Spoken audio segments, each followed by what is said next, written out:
আল্লাহ পাকের নবী জানিয়েছেন, আল্লাহর হাবিব জানিয়েছেন, নবী হুরায়রা রাদিয়াল্লাহু তাআলা আনহু قال قال رسول الله صلى الله عليه وسلم اذا مات الانسان انقطع عنه عمله الا من ثلاثه الا من صدقه جاريه او علم ينتفع به او ولد صالح يدعو له او كما قال عليه السلام। আল্লাহ পাকের রাসূল জানিয়েছেন, ও আমার সাহাবীরা মনে রাখো, ইযা মাতাল ইনসানু, কোন মানুষ যখন মারা যায়, ইনকাতা আনহু আমালুহু, আল্লাহ পাকের রাসূল জানিয়েছেন, আল্লাহর হাবিব জানিয়ে দিয়েছেন, তার আমলের দরজাগুলো, তার মানে নেকি কামাই করার দরজাগুলো সব বন্ধ হয়ে যায়। আল্লাহ পাকের নবী বললেন, তবে তিনটি দরজা তখনও খোলা থাকে। এক নম্বরে বললেন, আল্লাহর হাবিব বললেন, ইল্লা মিন সালাসাতিন ইল্লা মিন সাদাকাতিন জারিয়াতিন, কেউ যদি সাদকায়ে জারিয়া করে যায়, কেউ যদি স্থায়ী দান করে যায়, মসজিদে দান করে যায়, মাদ্রাসা দান করে যায়, যে মসজিদ তার মরে যাওয়ার পরেও টিকে থাকবে, যে মাদ্রাসা তার ইন্তেকালের পরেও টিকে থাকবে, জনগণ তাতে সালাত আদায় করবে, ছেলেরা তাতে কোরআন পড়বে, ছেলেরা তাতে হাদিস পড়বে, ইলমে ফিকহের চর্চা করবে। আল্লাহ পাকের রাসূল জানিয়েছেন, আল্লাহর হাবিব জানিয়েছেন, কবরে শুয়ে শুয়ে দাদা সবের একটা অংশ পেতে থাকবেন। নবী আমার দুই নম্বরে জানিয়েছেন, আওয়ালাদিন সালেহি ইয়াদুলা, আল্লাহ পাকের হাবিব দুই নম্বরে জানিয়েছেন, আর নেক সন্তান যদি বাবা আর মায়ের জন্য দোয়া করে, আল্লাহ পাক রব্বুল আলামিনের শাহী দরবারে নেক সন্তানের হাত দুটি আব্বা আম্মার জন্য কবুল হয়ে যায়। মান করাল কোরআন ফাস্তাদহারাহু, যে লোকটা কোরআন পড়লো, কোরআনকে মুখস্থ করলো, ফাআল্লাহ হালালাহু, ওখানে থেমে থাকলো না, কোরআনের হালালগুলোকে নিজের জীবনে পালন করে চললো। ওয়াহাররামা হারামাহু, কোরআনে বর্ণিত হারাম জিনিসগুলো নিজের জীবন থেকে বাদ দিয়ে চললো, হালালগুলোকে পালন করলো, হারামগুলোকে নিজের জীবন থেকে বাদ দিয়ে চললো। তার মানে কোরআন দিয়ে নিজের জীবনটাকে সাজালো। এই রকম হাফেজে কোরআন যারা, এই রকম কোরআনের পাঠক পাঠিকা যারা, আল্লাহ পাকের রাসূল জানিয়েছেন, আদখালাহুল্লাহুল জান্নাহ, আল্লাহ তাকে প্রথম পুরস্কার দান করবেন জান্নাত। আর একটু মন খুলে বলেন, তাহলে হাফেজ তো জান্নাত পাবেই, আমরা কি পাবো?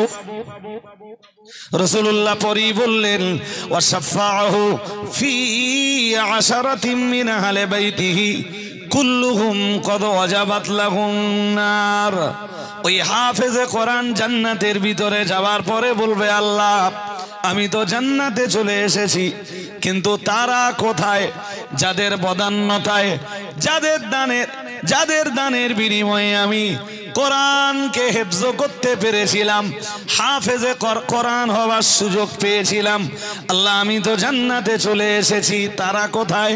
মহান আল্লাহ তখন বলবেন, হাদিস বিবরণ দিয়েছে, ওয়াশাফাআহু ফি আশারাতিন মিন আহলি বাইতিহি, মহান আল্লাহ বলবেন, তোমার আহালের ভিতরে, কিংবা অন্যভাবে কথাটা ঘুরিয়ে বলতে পারি, তোমার পছন্দের 10 জন ব্যক্তি যাদের জন্য জাহান্নাম অপরিহার্য হয়ে গেছে, তাদেরকে সুপারিশ করে তুমি আল্লাহর দয়ার জান্নাতে নিয়ে এসো। আর একটু মন খুলে বলেন, একজনের জন্য আল্লাহ জি অনুমতি দেবেন 10 জনের। ফার্স্ট টাইম হাফেজের জন্য জান্নাত ঘোষিত হবে, আল্লাহ বলবেন ওটা তোমার প্রথম পুরস্কার। আর তোমার দ্বিতীয় পুরস্কার, তুমি এমন 10 জনকে সুপারিশ করে জান্নাতে নিয়ে আসতে পারবা যাদের প্রত্যেকের জন্য জাহান্নাম লাজিম হয়ে গেছে। তাদেরকে সুপারিশ করে তুমি আমার জান্নাতে নিয়ে এসো। সুবহানাল্লাহ। আর একটু মন খুলে বলেন, একটা হাফেজ হওয়া এবং একটা হাফেজ বানাতে পারা দুটোই সৌভাগ্যের ব্যাপার। এটা পুরো বাদুড়িয়া,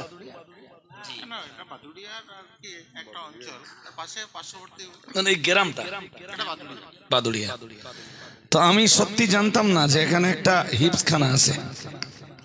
জি, এ তো জেনেছি বোধহয় যখন দাওয়াত নিয়েছিলাম তখন অতটা গুরুত্ব দেইনি মাদ্রাসাটা হেফজখানা কিনা।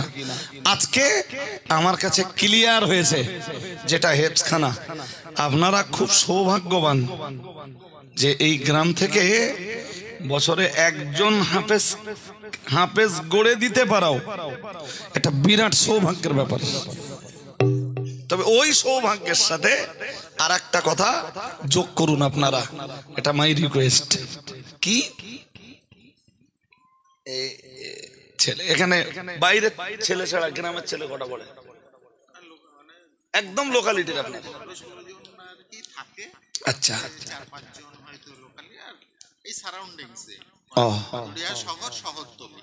জি। তো আর বাকি মক্তব ব্যবস্থা তো আছে, মক্তব ব্যবস্থাটা আছে।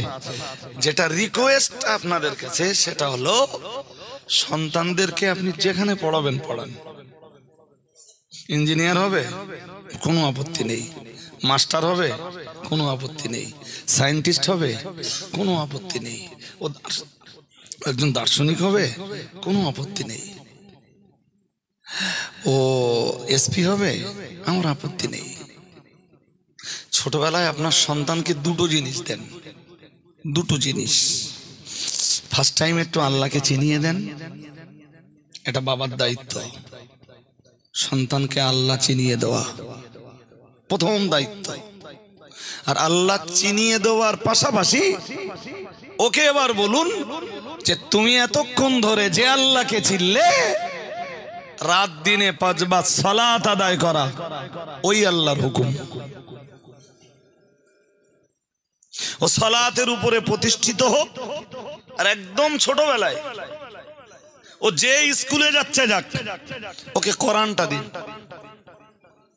সালাতের ব্যাপারে ওকে এতটাই কংক্রিট করুন যে ও যখন ক্লাস 8-এ 9-এ পড়বে, টিফিন টাইমে যখন যার যার ধান্দায় ব্যস্ত সব ছেলে মেয়েরা, ও যেন টিফিন টাইমে দুপুরবেলা জোহরের নামাজ পড়ার জায়গা খুঁজে বেড়ায়। ও যেন কলেজে যে জোহরের নামাজের জায়গা খোঁজে, আমি নামাজ পড়বো কোথায়। তবে ওই সন্তান হবে নেক সন্তান।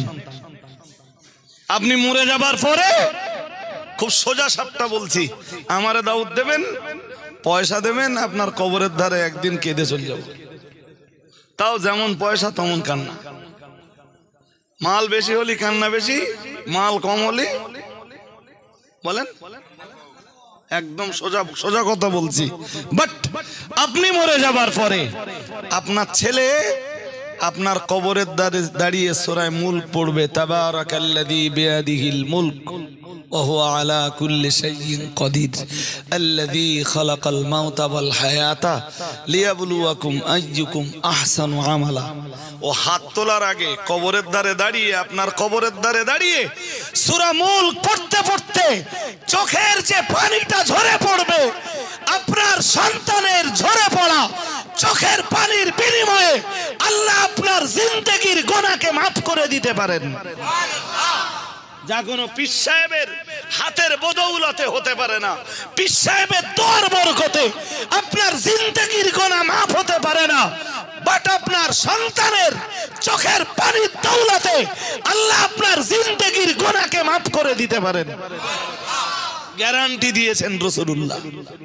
এক সাহাবী এসে রাসূলকে জিজ্ঞেস করলেন, বললেন হুজুর, বাবা মা বেঁচে থাকা অবস্থায় সন্তানের, বাবা মায়ের প্রতি তো সন্তানের অনেক দায়িত্ব, হুজুর তারা মরে যাবার পরে আর কোনো দায়িত্ব আছে? আরে বাবা, বাবা আর মাকে রেসপেক্ট কিভাবে করতে হবে এটা ইসলাম যা শিখিয়েছে, পৃথিবীর কোন মহাপুরুষেও তা শেখায়নি। মুহাম্মদ সাল্লাল্লাহু আলাইহি ওয়াসাল্লামকে বাদ দিলে পৃথিবীর কোন মহাপুরুষ তাও শেখায়নি। আর কোরআন যা শিখিয়েছে পৃথিবীর কোন ধর্মগ্রন্থ তা শেখায়নি। আর একটু মন খুলে এই জন্যে মুখস্থ করুন, মানুষ হওয়ার মতো একমাত্র যে শিক্ষাটা, সেই শিক্ষাটা শুধু কোরআনের কাছেই পাওয়া যায়। আমি দায়িত্ব নিয়ে বলছি, কোন স্কুলে মানুষ হওয়ার শিক্ষা নেই। আপনি রাগ করেন, আমার কিছু এসে যায় না, আমি ও কথা বুঝিয়ে দেওয়ার ক্ষমতা রাখি। ইনশাআল্লাহ। কোনো কলেজ নেই, কোনো ইউনিভার্সিটি নেই যেখানে মানুষ হওয়ার শিক্ষা পাওয়া যায়। ওই তো এখান থেকে 4-5 মাস আগে যাদবপুর ইউনিভার্সিটির খবর সব শিরোনামে দিত নিউজ পেপারের, তাতে দেখতাম যাদবপুর ইউনিভার্সিটিতে বস্তা বস্তা মদের বোতল পাওয়া যাচ্ছে। মানে লেখাপড়া শিখে মাতাল তৈরি হচ্ছে। নাউজুবিল্লাহ বলে না, সবাই বলুন নাউজুবিল্লাহ। হ্যাঁ, কোন শিক্ষা মানুষকে মানুষ বানায়? একমাত্র কোরআনুল কারীমের শিক্ষা মানুষকে মানুষ বানায়, মানুষকে মানবিকতা শেখায়, মানুষকে সভ্যতা শেখায়, মানুষকে ভদ্রতা শেখায়, মানুষের ভিতরে মনুষ্যত্ব তৈরি করে দেয়। সুবহানাল্লাহ। আর একটু মন খুলে বলুন, এই যে ফিলিস্তিনকে মারছে ইসরায়েল, জি, তো ইসরায়েলের বাসিন্দা যারা, ইসরায়েলে যারা বসবাস করে, ওরা লেখাপড়া জানে না? আজকে এই 1,40,00,000 ইহুদিতে অল ওয়ার্ল্ডে রাজ করছে, তাদের পণ্য ঘরে ঘরে ঘরে ঘরে ঘুরে বেড়াচ্ছে, জি, যা মুসলমানরাও পয়সা দিয়ে ইহুদিদের পণ্য কিনে বাড়ি আনছে, গোটা পৃথিবীতে রাজ করছে ওদের এডুকেশনের বলে। বাট ওদের ভিতরে না আছে মনুষ্যত্ব, না আছে মানবিকতা, না আছে। আমি ওইটাই বলেছি, সভ্যতার শিক্ষা, ভদ্রতার শিক্ষা, বিনয়তার শিক্ষা, কোমলতার শিক্ষা, বিনম্রতার শিক্ষা, এই শিক্ষাগুলো অনলি কোরআনুল কারীমের ভিতরে পাওয়া যায়। সাহাবী জিজ্ঞেস করলেন, হুজুর, মা বাপের খেদমত করতে হবে দুনিয়ায়, এটা তো বুঝলাম, মা বাবা যতদিন বেঁচে আছে কোরআন যেমন বলেছে তেমন আচরণ করলাম, কিন্তু হুজুর আমার একটা প্রশ্ন ছিল, এক সওয়াল হুজুর। নবীজি বললেন, বলো। হুজুর, বাবা মা মারা যাবার পরে তাদের প্রতি কি আর কোনো দায়িত্ব থেকে যায়? নবীজি বললেন, যায়। সাহাবী বললেন, কি ইয়া রাসূলুল্লাহ, আপনি বলুন। কালান নবী সাল্লাল্লাহু আলাইহি ওয়াসাল্লাম আদ-দুআ ওয়াল ইস্তিগফারু লাহুমা আও কামা ক্বালা আলাইহিস সালাম। রাসূলুল্লাহ বললেন, 4 দায়িত্ব বাকি থেকে যায়। কয় দায়িত্ব? জোর করে বলেন। বাবা মা কবরে চলে যাবার পরে সন্তানের কয় দায়িত্ব থেকে যায়? তখনও 4 দায়িত্ব। আল্লাহ পাকের নবী 1 নম্বরে বললেন আদ-দুআ, মা বাবার জন্য সন্তান দোয়া করবে। কি দোয়া করবে সেটা আল্লাহ শিখিয়ে দিয়েছেন, রব্বিরহামহুমা কামা রব্বায়ানি সগীরা। সন্তান আল্লাহর কাছে দোয়া করবে বাবা মায়ের জন্য, ও রব্বুল আলামিন, আল্লাহ আমার বাবা মা ছোটবেলায় যেভাবে, আমার পিতামাতা ছোটবেলায় যেভাবে আমাকে স্নেহের কোলে লালন পালন করেছেন, আল্লাহ আপনি আমার বাবা মাকে ওইভাবে রহমতের কোলে লালন পালন করুন।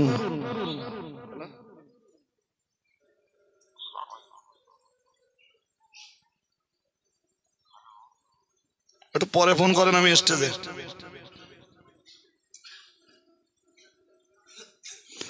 জি হাজারিনে মজলিস, বাবা মা ছোটবেলায় যেভাবে স্নেহের কোলে লালন পালন করেছেন, আল্লাহ ওইভাবে আপনি আমার বাবা মাকে আপনার রহমতের কোলে জায়গা করে দিন। আর একটু মন খুলে বলেন, এই দোয়া ওই সন্তান করবে যে সন্তান নামাজি, এই দোয়া ওই সন্তানে করবে যে সন্তান নেক সন্তান। ব্যাস এই দোয়া করলে। এবার নবীজি কি বলতেছেন? নবীজি 2 নম্বরে বলতেছেন, ওয়াল ইস্তিগফারু লাহুমা, শুধু দোয়া করবে না, ক্ষমাও চাইবে। কার জন্য? আল্লাহ আমার আব্বা ভালো বুঝতো না, ইসলাম ভালো বুঝতো না, আমার আব্বার অনেক ত্রুটি বিচ্যুতি ছিল, আমি সন্তান হিসাবে আমার আব্বার জন্য ক্ষমা চাইছি, মেহেরবান আমার আব্বাকে তুমি ক্ষমা করে দাও। আল্লাহ পাকের নবী জানিয়েছেন, আল্লাহর হাবিব জানিয়েছেন, নবী হুরায়রা রাদিয়াল্লাহু তাআলা আনহু قال قال رسول الله صلى الله عليه وسلم اذا مات الانسان انقطع عنه عمله الا من 3 الا من صدقه جاريه او علم ينتفع به او ولد صالح يدعو له او كما قال عليه السلام। আল্লাহ পাকের রাসূল জানিয়েছেন, ও আমার সাহাবীরা মনে রাখো, ইদা মাতাল ইনসানু, কোন মানুষ যখন মারা যায়, ইনকাতা আনহু আমালুহু, আল্লাহ পাকের রাসূল জানিয়েছেন, আল্লাহর হাবিব জানিয়ে দিয়েছেন, তার আমলের দরজাগুলো, তার মানে নেকি কামাই করার দরজাগুলো সব বন্ধ হয়ে যায়। আল্লাহ পাকের নবী বললেন তবে তিনটি দরজা তখনও খোলা থাকে। এক নম্বরে বললেন, আল্লাহর হাবিব বললেন, ইল্লা মিন সালাসাতিন, ইল্লা মিন সাদাকাতিন জারিয়াতিন, কেউ যদি সাদকায়ে জারিয়া করে যায়, কেউ যদি স্থায়ী দান করে যায়, মসজিদে দান করে যায়, মাদ্রাসা দান করে যায়, যে মসজিদ তার মরে যাওয়ার পরেও টিকে থাকবে, যে মাদ্রাসা তার ইন্তেকালের পরেও টিকে থাকবে, জনগণ তাতে সালাত আদায় করবে, ছেলেরা তাতে কোরআন পড়বে, ছেলেরা তাতে হাদিস পড়বে, ইলমে ফিকহের চর্চা করবে। আল্লাহ পাকের রাসূল জানিয়েছেন, আল্লাহর হাবিব জানিয়েছেন, কবরে শুয়ে শুয়ে দাদা সবের একটা অংশ পেতে থাকবেন। নবী আমার 2 নম্বরে জানিয়েছেন, আওয়ালাদিন সালেহি ইয়াদুলা, আল্লাহ পাকের হাবিব 2 নম্বরে জানিয়েছেন, আর নেক সন্তান যদি বাবা আর মায়ের জন্য দোয়া করে, আল্লাহ পাক রব্বুল আলামিনের শাহী দরবারে নেক সন্তানের হাত দুটি আব্বা আম্মার জন্য কবুল হয়ে যায়। আর একটু মন খুলে বলেন, এবার বলুন তো গ্যারান্টি কে দিচ্ছে? রাসূলুল্লাহ। কে দিচ্ছেন? কার হাতের গ্যারান্টি? আমার না সন্তানের? হ্যাঁ, আমার বাবার জন্য আমার দোয়া কবুলিয়াতের গ্যারান্টি আছে, আর আপনার বাবা মায়ের জন্য আপনার দোয়া কবুল হওয়ার। বলেন কি করতে হবে? এই জন্যে আমাদের কর্তব্য হলো সন্তানগুলোর হাতে কোরআন তুলে দেন। বাইরে থেকে যেসব ছেলেরা হাফেজ হচ্ছে তো হচ্ছে, এই মহল্লায় মানে এই মাদ্রাসার এরিয়া কত দূর আমি জানি, যতটা থাক এই মহল্লার ভিতরে যতগুলো বাড়ি আছে, কোন বাড়ির একটা বাচ্চা যেন কোরআন শিক্ষার বাইরে না থাকে। এবারেও মাস্টার হবে, ও ডাক্তার হবে, ও ডাক্তার হলেও আমার জীবনে কত দেখা আছে ভাই, ডাক্তার রুগী দেখছে, আজান হয়েছে, বলে একটু ওয়েট করুন, আমি জামাতে নামাজটা পড়ে আসি। আমার নিজে চোখে দেখা, ডাক্তার তখন আমাকে দেখছে, আমি তখন পেশেন্ট, আমি রুগী, ডাক্তার আমাকে দেখছে, আজান হয়েছে, তাই আমি বলি ডাক্তার বাবু তো আমাকেও তো নামাজ পড়তে হবে, চলুন একসাথে যাই। নামাজ পড়ে এলাম, নামাজ পড়ে এসে বাইরে পেশেন্ট অপেক্ষা করছে, ইসলামিক গল্প শোনালে আধ ঘন্টা ধরে। স্যার আপনার ইসলাম নিয়ে এত চর্চা, তাহলে আমি প্রতিদিন কমাস কম 1 ঘন্টা করে নাইটে ইসলামকে নিয়ে চর্চা করি আজও। আর একটু মনে খুলে তা আমারে যেসব প্রশ্ন করতেছে ভাই, শেষে আমি হিসাব কষে দেখলুম যে জাতা আলেম হলে ডাক্তারের প্রশ্নের উত্তর দিতে পারবে না। কলকাতার এক বিখ্যাত ডাক্তার, আমি তো অবাক যে এই প্যান্ট শার্ট পরে ঘুরে বেড়াচ্ছে, লোকটার ভিতরে এতটা আল্লাহর ভয়। জি ওই এসপি হবে তো, এসপি চেয়ারে বসবে, সকালবেলা ফজরের নামাজ পড়ে 10 মিনিট কোরআন পড়েছে, যে হাত দিয়ে কোরআন ধরেছে ওই হাত দিয়ে ঘুষের টাকা নিতে ওর হাত কেঁপে যাবে। আমার কি কথা বুঝতেছেন নাকি? বলেন দিন, এত লেখাপড়া করে এসপি চেয়ারে বসে কেউ যদি ঘুষ খায়, আর অপরাধী যদি শাস্তি না পায় ঘুষের কারণে, লেখাপড়া শিখে সত্যি সত্যি এসপি চেয়ার পাওয়ার পরেও এসপি কি মানুষ হয়েছে বলে মনে হয়? হ্যাঁ, হয়নি। এই জন্যে মানুষ বানাতে কোরআনের শিক্ষা, সেই শিক্ষাই এই মাদ্রাসাতে প্রদান করা হয়। জি, তো পূর্ববর্তী বক্তা কালেকশনের জন্য অনেক চেষ্টা করেছেন, তো কালেকশন আপনারা কিছু দিয়েছেন, আর আমি কত হয়েছে বললেন?